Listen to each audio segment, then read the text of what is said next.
In preparation for this lovely movie, I started pondering over what my own deepest, utmost obsession could be, but it was easy. Because it's you. And I'm not laughing because I was joking, it's because it made me nervous. Completely coincidentally, it just so happens that obsession is the overarching theme of today's movie. And a very unhealthy obsession at that. Nothing like what we've got going on. They wouldn't understand. So buckle up, babes, because today's video, it's gonna be one hell of a roller coaster ride. One that plummets straight into hell. Straight down there.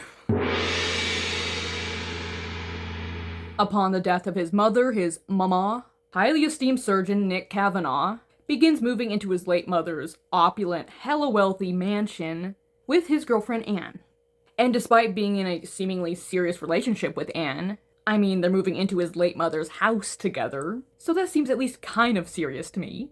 Nick is absolutely obsessed and fixated on his neighbor Helena, who I think was the biggest motivator for Nick to move into his late mother's house, despite moving into said house with his current girlfriend. The object of his obsession, Helena, is a beautiful, highly sought-after woman whom he hooked up with once, but just once was enough for Nick to become head over heels infatuated with her, to the point where he occasionally heads over to his newish neighbor's house, goes up the tree next to her window, and just watches her. Pervs in at her. Because that's true love right there. But unfortunately for Nick, Helena has no further interest in him whatsoever. Zip, zilch, nada. Even seeming irritated and disdainful and, most of all, repulsed by his heartsick infatuation with her. Like, dude, get a grip. It was one time. And after Nick and Anne, poor Anne, fully move into their new house, they, of course, throw a fancy-pantsy housewarming party. Nick, of course, inviting Helena and just hoping and praying that she attends. But Anne, though. Anne. And despite Helena's growing irritation and repulsion for Nick, she actually does attend the housewarming party, bringing along her main character, pick-me energy, as her +1. But Nick don't mind at all. Not at all. But Anne seems to. But what Nick does mind is that even after following Helena around the party like a pathetic lost puppy, Helena ends up hitting it off with Nick's friend Russell, and leaving the party early with him. Womp womp. And of course, Nick is jealous AF, even though he has a serious girlfriend. Well, not after that party. After having witnessed Nick's eyes nearly popping out of his head and jaw nearly hitting the floor while Helena was narcissisting it up in the fountain earlier, Anne breaks up with Nick. I think finally realizing the full extent of his over-the-top obsession with Helena, who wants nothing to do with him. Good for her. Good for Anne. And on top of everything else, I think the final nail in the coffin was while he and Anne were in the heated discussion about it, he ended up accidentally calling Anne Helena. There's no coming back from that. Later that night, after Nick's whole purpose and intent for that party went up in flames, he receives a voicemail from Helena, telling him she accidentally left her purse with her important address book at his house, at the party, and needs that address book before she leaves on her trip to Mexico that very next day, pretty much commanding him to bring her the purse and the address book to the airport the next day so he can give it to her before she leaves. And besides being very self-obsessed and narcissistic, Helena is also subsequently super entitled and super rude, but Nick still loves her in spite of it. Or, maybe because of it. Because Nick over here is a major mega simp. Simp Supreme Edition. And honestly, that haircut does not help. That is the simp haircut. Oh my gosh. And also, side note, Nick sounds so much like the guy who voiced Kipper. If you know who Kipper is, you're an OG, top tier. And so much so that I had to look it up. But no, the guy who plays Nick is not the guy who plays Kipper. He wishes he were that iconic. Anyway, like the obedient puppy Nick is, and kinda sounds like, he does head over to the airport the next morning, bright and early, to meet up with Helena. But without her address book. And Helena is not too thrilled to hear that. Kipper, Nick, claims he didn't see it and couldn't find it at his house, 'cause he doesn't know what it looks like and wouldn't know what to look for. So he somehow convinces Helena to head back to his house with him, to look alongside him. And once they arrive, Helena in a rush because she needs to head back and make her flight soon. Instead of embarking on a search party for the missing address book, Nick begs her to stay for some drinks and some lunch, even having the table ready and having it set all fancy-like. This dude really won't take no for an answer, will he? Because Helena has not been quiet about her repulsion and overall disdain for him and her desire to have nothing to do with him. But right over Nick's head, apparently. Water off of a duck's back. In line with that, Helena outright refuses anything but searching for that damn address book. She needs to head back to the airport pronto. Helena wholeheartedly unamused when she walks in to see the table all set and Nick pouring her a glass of wine. Especially pissed when Nick lifts the lid of one of the platters to reveal her address book underneath. Nick's trying to get all coy and cutesy over here, and Helena is not having it. She snatches the address book from him and storms out of his house, sick of his simpy, cringy reindeer games. But of course, he chases after her, calling her name and telling her how sorry he is. But Helena does not want to hear it. She wants to get the hell out of there. And as she's backing away whilst being distracted by him, she somehow doesn't hear a pretty massive car plowing down the road toward her. And apparently the driver is just as oblivious, because only in the matter of a few seconds, she's rammed by it, getting both legs panini'd under its wheels. And to make matters worse, the car does not stop. They must have left their stove on. So, as any normal person, especially a board-certified surgeon, would do, he takes her straight to the hospital to get immediate professional medical help. Right? Right? Wrong. He instead decides to have her remain in his house, under his medical care, under his medical wing. That medical care in question being amputating both of her damaged legs, and therefore pretty much keeping her in his house as his hostage thereafter. Another surgeon who works at his same hospital, who ranks below him, a dude named Alan Harrison, comes over to visit Nick's house very soon after the accident, that Alan obviously has no idea about. Because since Nick hasn't been back to work in a bit, since he's still in his appointed grief hiatus or time off due to his mother's death, Alan's come around to his house sniffing for Nick's coveted surgeon position, chief surgeon, and Alan's over here hoping Nick plans on resigning, being bold enough to ask Nick to write him a recommendation letter for his position. And at first, Nick tells him that no, he has every intention of coming back to work, and therefore keeping his position. But Nick changes his mind pretty lickety-split after Alan accidentally discovers the amputated Helena in Nick's home. So therefore, subsequently, Nick practically hands Alan his position of chief surgeon on a golden platter, as long as Alan doesn't tell anyone, especially not the medical professionals, that he operated on Helena and has been caring for her in his own home, completely off the grid, without any medical professionals, or anyone else for that matter, knowing about it. And though Alan is initially hesitant about it, he ends up agreeing to Nick's terms. Nick telling him that he'll get to writing that recommendation letter for Alan straight away. Wow, Alan, wow. Ever heard of a little something called the Hippocratic Oath, Alan? And this is all happening and going down at the exact same time that Helena is waking up for the first time, only just now being able to realize her new awful fate and what's become of her, or become of her legs, or lack thereof, trying to convince herself that it's just a dream. Just a dream. More like a nightmare. But not to worry, Helena. You've got the absolute love of your life as your doting, round-the-clock caregiver. Wow. Someone so devoted that he plans on resigning from his coveted surgeon position just so he can be there for her full time. Wow, what a guy, what a guy. And because Nick is just so kind-hearted and wants his true love, Helena, to have at least a little bit of independence, he presents her a lavish cushioned wheelchair, which looks like a refurbished DIY sofa on wheels. But somehow, Helena isn't really in the mood for gifts. I wonder why that would be. Crazy. And she ends up letting her anger get the best of her. Damn. But Nick's only trying to help her. He had to perform surgery on her, right? He had to amputate her legs. They were damaged, right? But how damaged were they really? I don't know. From there on out, ignoring and avoiding all calls and visitors, even calls from Anne, who was apparently a doctor at his same hospital, or at least a hospital he used to work at. Nick secludes himself to a life of just him and Helena and nothing and nobody else. But Helena, who has finally given in to using the wheelchair, is not too shy at all to voice her disdain and anger for him and the fate that's befallen her, because she feels like a captive. And she pretty much is. Fairly constantly telling him how pathetic of a man he is. You know, just as a little fun reminder, just a little something to keep in the Chrome Dome. And on top of those kind of remarks, she also mocks him for his pathetic, lackluster performance in bed. A hit right below the belt. But I think a pretty damn large reason behind Nick's patheticness and simpiness and his unhealthy proclivity to pursue and obsess over women like Helena is a crap ton of mommy issues.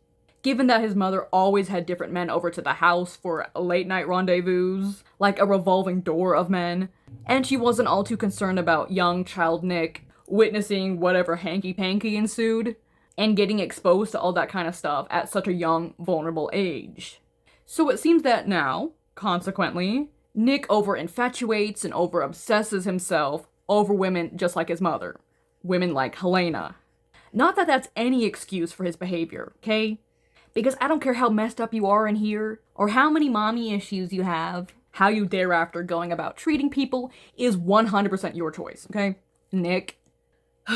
Armchair psychology aside, let's get back to the movie, shall we? One night, as Nick and his beloved are having dinner, Anne stops by the house for a surprise visit. A surprise indeed. So Nick hurriedly ties a gag into Helena's mouth, and stuffs Helena, wheelchair and all, into the hall closet, and just as Anne lets herself in. And after all that's transpired between Anne and Nick's betrayal, and the fact that he's been avoiding her for quite some time, Anne is still somehow interested in him, and interested in reviving their relationship, which Nick over here obviously wants to keep dead. But Anne still sees hope for them, and is still somehow attracted to him, simp hair and all, and therefore tries to get down and dirty with Nick. Ew. But when that backfires, or misfires, Nick decides to get real honest with Anne, and pretty much, in so many words, tells her to get lost, and to leave him alone. So this time, when she leaves Nick, she leaves him for good. Hallelujah. But Nick doesn't care. He has Helena. And she's all he could ever want or need. See you later, Anne. After he's chased Anne away for good, he then goes to order some flowers to be sent to Helena's house. Given sending flowers to Helena's house has been a norm for him. He's been doing it for a while, despite having been dating Anne. So it would look a little suspicious if he stopped now, given that Helena is also nowhere to be seen. So Nick may be a pathetic simp, but he's a smart pathetic simp. And those are the worst types. And even after round of low blows from Helena, and her pretty much constantly insulting him and telling him how pathetic he is, Nick still keeps the simpery going strong, determined that he'll eventually win her over, and crack his way through her outer shell of hatred toward him. Good luck, Nick. But since his hopes and constant attempts get him pretty much the short side of nowhere, he tries another method of getting her even more reliant and dependent on him by amputating her arms as well. Genius. Now she's gotta love him, right? Did it work? You guessed it. Nope. Fat nope. Not at all. Who would've thought? Who would've thunk? In fact, now, surprise, surprise, she detests him even more. 'Cause, at least to me, this whole time it hasn't been fully clear whether the first amputations, on her legs were medically necessary or not. Like, we've kind of been in the gray area regarding that. But given the fact that he's now just amputated her entirely healthy, functioning arms to wholly incapacitate her, it muddies that initial suspicion that much more. Sure, her legs were damaged, but, now I'm thinking maybe they were salvageable, and he didn't need to amputate. What do you guys think, huh? So now he devotes even more constant care for her, since he now has to do everything for her. But sicko Nick over here, love-obsessed Nick, He definitely likes it. Loves being needed by her and so heavily relied upon. And despite how rude and demanding and demeaning she continues to be towards him, entirely wholly deserved, by the way, he still lives at her every beck and call. Because he just loves her so much. As a possession. And by the way, if you're wondering where Geraldine went, she's at her dad's house. Because yes, they all have different fathers. Oh wait, no, I think they're supposed to be twins. So that wouldn't make sense biologically. But at least Geraldine does. Anywho, after an unspecified amount of time, love, and care later, Nick has managed to break Helena's spirits and her hatred down enough for her to want to kiss him. Stockholm Syndrome on crack. And the prospect of finally winning her over and finally earning her heart is so exciting and exhilarating to him that he calls up the local bougie alcohol store for a special order of Helena's favorites. Her exact same go-to order she frequently used to place to the same store herself, back when she was free and had limbs. And given Nick calls the same clerk, whom Helena used to order through, that man immediately recognizes the specificity of the order and the familiarity of it, and gets a tad suspicious as to why Dr. Nick Kavanaugh would be ordering that exact same order, like to a T. So the clerk then calls up Ray, Helena's kind of lover of the week at the time she went missing. Or went missing, because most people just assume, she's still in Mexico, but not Ray. So after receiving this call from the concerned clerk, Ray races over to Nick's house, peeking in the window to see Nick and Helena kissing. So Ray is immediately livid as he rushes his way inside, and then appalled to see the current state of Helena, now entirely limbless, just a torso with a head, pretty much. And so, understandably, Ray starts beating the crap out of Nick. Fair. But because of whatever Stockholm Syndrome Helena has fallen victim to, I guess she's been stuck there for quite some time now, living solely under Nick's doting care. Ew. She starts begging and demanding for Ray to stop hurting Nick, and screaming at Ray to leave and to leave them alone. And though Ray is understandably confused by her reaction, he keeps at it, continues the beating, the deserved beating, eventually pistol whipping Nick into unconsciousness, before darting out of the house at Helena's screamed insistence. Get out, Ray! Let Ray help you, maybe, I don't know. But after Nick is fully and thoroughly knocked out by a statue falling on his ugly little evil simp head, he wakes up sometime after, in a chair at the hospital. His surgeon buddy, Alan, having woken Nick up to inform him that he's just finished surgery on Helena's legs. And a 6-hour surgery at that. And that she's all fine and all in one piece, legs included, and is now just sleeping in a recovery room, and will probably wake up shortly. So, as it turns out, Nick actually did take Helena to the hospital after her little car incident, or her big car incident, the hit and run, and Nick came to the hospital with her to wait in the waiting room, and this whole time he's just been dreaming up his own form of twisted fantasy about Helena. And everything that happened since she was hit by that car has just been a dream. Everything since then. Absolutely stupefied and taken aback, and maybe even a little sad, because, he's a sick creep. Nick then heads into the recovery room to see Helena asleep and all in one piece, with all 4 limbs and a head. I think that goes without saying. But she's still got 2 arms and 2 legs. And even still, after realizing that was all a dream, and given the fact she's still asleep, he's still creeping on her. And, kisses her hand. Ew. As the whole brutal reality of it all having been a fantasy and a dream hits him square in the simp face. So unrequited obsession and mommy issues prevail and still remain. Huzzah! And then it cuts to black. And I'm usually someone who despises the trope of, oh, everything's been a dream. I will usually be the first person to complain about that and to hate on that. That being said, I didn't have that reaction with this movie, surprisingly. Because although it was, all just a dream, it was a dream or in a fantasy that spoke volumes to how disturbed Nick was, A dream that allowed us to dig deeper into his twisted, nutty psyche. And the fact that he was even dreaming that up at all gives us a bigger picture into his obsession and infatuation with Helena. and how massively that's been brimming in his head to the point where it's leaking out into his subconscious and into his dreams.